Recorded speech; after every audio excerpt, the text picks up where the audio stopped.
Thanks so much for giving me the chance to speak here this afternoon, and thanks to everyone who stuck around to the bitter end. My name is Cheryl Robinson, and I'm here to talk to you about Asda and how we've used data to engage with our customers, particularly around sustainability issues and food waste. So just a quick overview of what I'll be discussing. Briefly, I'm going to talk about Asda and our sustainability work. Next, I'm going to go into our data source, which is the everyday experts. And then I'm going to go on to how we use this data and one key project in particular, which is our behavior change project around household food waste. And finally, I'm going to give you a little overview of our upcoming work. Now, I imagine most of you have heard of Asda. Some of you might have shopped there before, but just in case you haven't, I'm just going to tell you a little bit about us. So at Asda, we were founded in the 1960s in Leeds, where we are still headquartered. We have over 180,000 Asda colleagues and over 580 stores. We have over 18 million shoppers served per week in store, and we served over 98% of UK homes through our home shopping business. Now, Asda is committed to delivering great value at everyday low prices. And for us, sustainability is a key part of that value. Each of our three business promises, everyday low prices, quality you can trust, and a wide range of choice, are all impacted by sustainability issues, from increasing energy and food prices to more competition for scarce resources. Thus, we take sustainability very seriously and carry out sustainability actions all across the business and operations. However, today I'm going to focus on one action in particular, which is collaborating with our customers to create a more efficient supply chain and achieve greener living among consumers. Now, at Asda, our motto is Save Money, Live Better. We believe that greener living is for everyone, no matter who they are or what their income. We want to help them save money, live better, and greener. And we are listening to our customers, and they have told us that they want to lead greener lives, and that they want us to help them do so. And how do we know this? Well, that's where our data collection and the source of all our customer insight comes in. Meet the everyday experts. This is a consumer panel consisting of 20,000 customers with an average response rate between 5 and 10,000 responses. As the map shows here, the panel is quite representative of the UK population, with 80% of our responses coming in from England and consumers aged 16 to 65 responding. Additionally, the panel is made up of 68% primary shoppers and 32% secondary shoppers. It also has 72% non-parents and 28% parents. And finally, there's 67% female respondents and 33% male. Now, we've learned many issues from the experts, but I'm just going to touch on a few of the key lessons we've picked up from them. 92% of our customers care about being green. Customers are more likely to trust scientists and NGOs about being green above, say, family, journalists, politicians, and they're also more likely to listen to their children over the media when it comes to green issues. Our customers think that the green choice shouldn't cost more, and that green should be easier to find. Consumers get confused about labels, information, and even finding green products on the shelves, and they don't think that this should be the case. Finally, green is normal. 78% of customers say environmental problems have a direct effect on their daily life, while 97% of consumers do green-related tasks in their everyday lives. That being said, we also know that our customers are troubled by greener living and sustainability. As much as our customers care about being green and really want to truly live greener lives, they have said it all comes down to money. It is for people who can afford it, and it is quite challenging handling the array of issues. I'll say it again, this is why affordable sustainability and greener living is a key area of work for us. We want to help our customers understand the issues that they really care about and show them how they can save money while living more sustainably. And finally, a few more lessons from our experts that are highly important for putting sustainability on the shelves. 72% have said that the green aspect of a product influences their purchase decisions. But that being said, price and quality come first. 90% of customers have bought a green product in the last month, and customers particularly look for information, certified labels, and recyclable packaging when choosing a green product. Now, Our everyday expert data helps us understand our customers better. These data guide our sustainability vision and strategy and really ensure we're working on the issues our customers care about.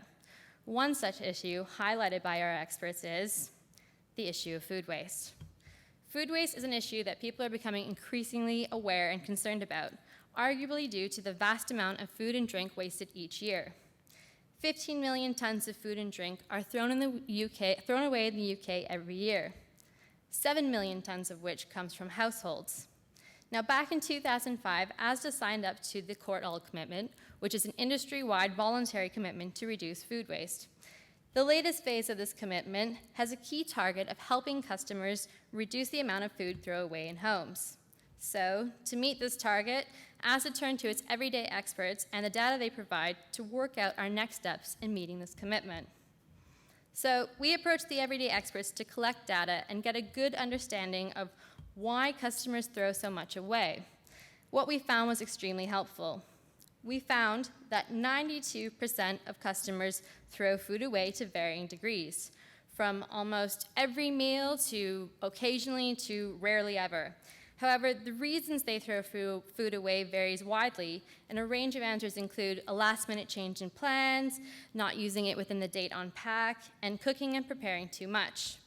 Now, the highest wasted food categories are salad, bakery products, vegetables, and fruits. Sorry, I know it doesn't say it up there. It's an older version. And to help us decide the next steps, the everyday experts let us know what they really want advice on, and they said they want advice on storage guidance, freezer guidance, using leftovers, and labeling. And if you're wondering, they really do want our help. 85% of Asda customers believe that Asda should help them reduce their own food waste at home. And they think that Asda should do this on pack, in Asda magazine, and through in-store campaigns. Now, I can't stress enough how useful this data was for figuring out how to achieve our commitment and helping our own customers reduce their food waste. So upon evaluating this data, the way forward became really clear: a behavior change project. 4 interventions were designed to try and help Asda customers change their behavior and reduce the amount of food they throw away at home. These 4 interventions consisted of a feature article in Asda magazine discussing simple steps on cutting down waste.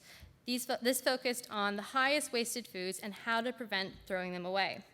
Next was a featured piece in Asda's online newsletter providing simple steps for storing food correctly. After that was an Asda social media campaign, particularly on Facebook, where we asked Asda customers to provide their favorite leftover recipes and encouraged other customers to do the same and use up all of their food. Finally, a school's toolkit using Asda's established community life champions and their school lessons program. This intervention aimed to teach primary school students about food waste and determine how far their messages reach in the household. Particularly since, as I mentioned, customers said they trust their kids over media when it comes to green issues. Now, each of these interventions utilized various Asda communication channels, including those highlighted by the experts. Each provided storage and leftover food advice and tips, and each aimed to impact the behavior of Asda's customers. So, each of these interventions aimed to impact 4 behavioral factors in particular. Using the renowned theory of planned behavior, which has shown successful results of changing behavior, we aim to target the attitude, perceived behavioral control, subjective norms, and intention of Asda customers, and then measure the impact our interventions had on these. So what do each of these mean? Well, attitude is the how do I feel factor, or the how do I feel about food waste factor in particular. Perceived behavioral control is the do I have the ability to change it factor. In terms of food waste, this is a consumer's belief of whether or not they think they have the ability to or are in control to reduce food waste at home. Subjective norms are the I wonder how others feel about it factor. This is how consumers perceive those around them, and particularly how those around them are behaving in terms of food waste. Now finally, intention. Intention is the I intend to factor. This is a consumer's aim to reduce food waste and whether or not they really desire to do so. And now on to the results so far. So to date, we have found that the more positive customers were in these 4 factors, the lower their food waste levels. However, although these behavioral factors can positively impact food waste levels, the extent to which they do so is limited. We found that demographics alone explain 5% of food waste levels. Demographics, attitude, perceived behavioral control, and subjective norms explain 10.5% of food waste levels. Now, demographics, attitude, perceived behavioral control, subjective norms, and intention explain 10.6%.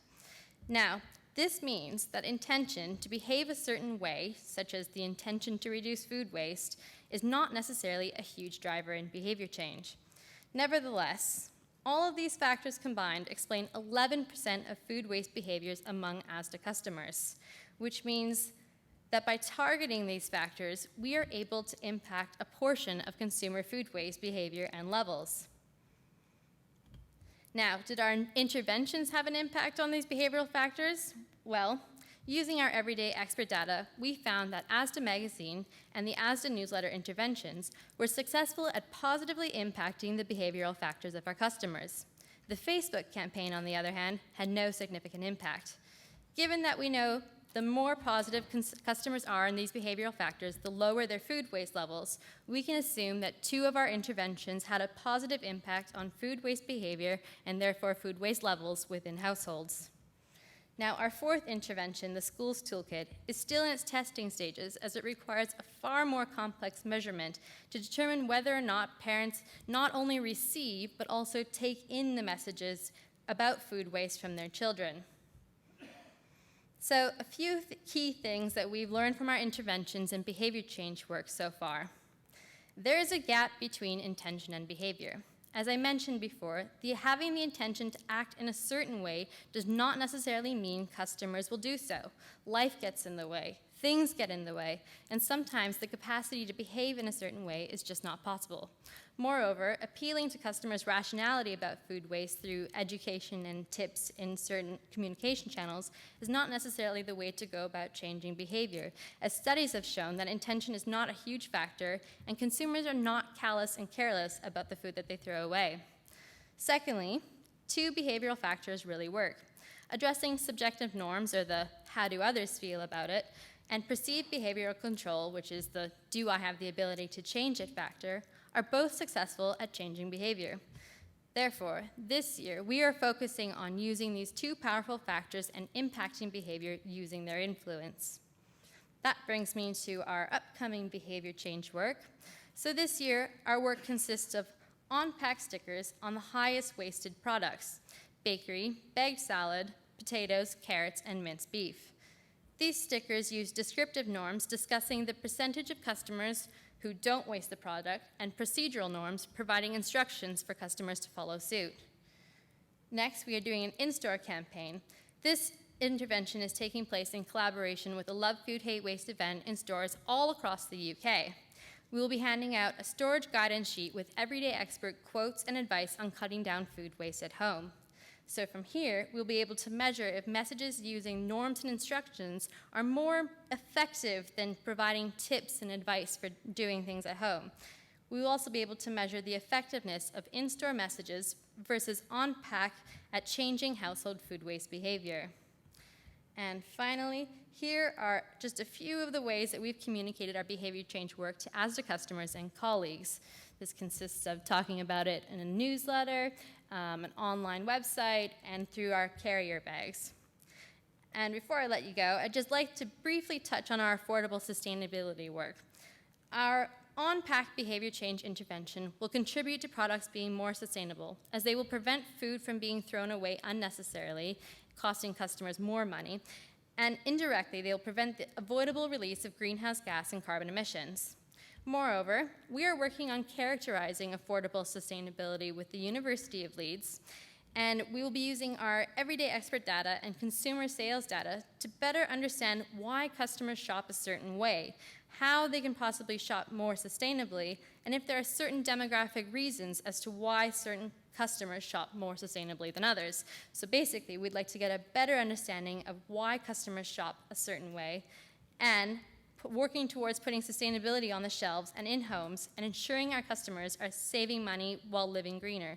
It's a tough feat, but I think we can get there. And to sum it all up, greener living to us means helping our customers live more sustainable while saving money. And our household food waste work aims to achieve just that. The data we retrieve from our Everyday Expert panel continues to drive our sustainability vision and our behavior change work. And using this data, we can show our customers that we are listening to what they are telling us and engage with them on the issues that they truly care about.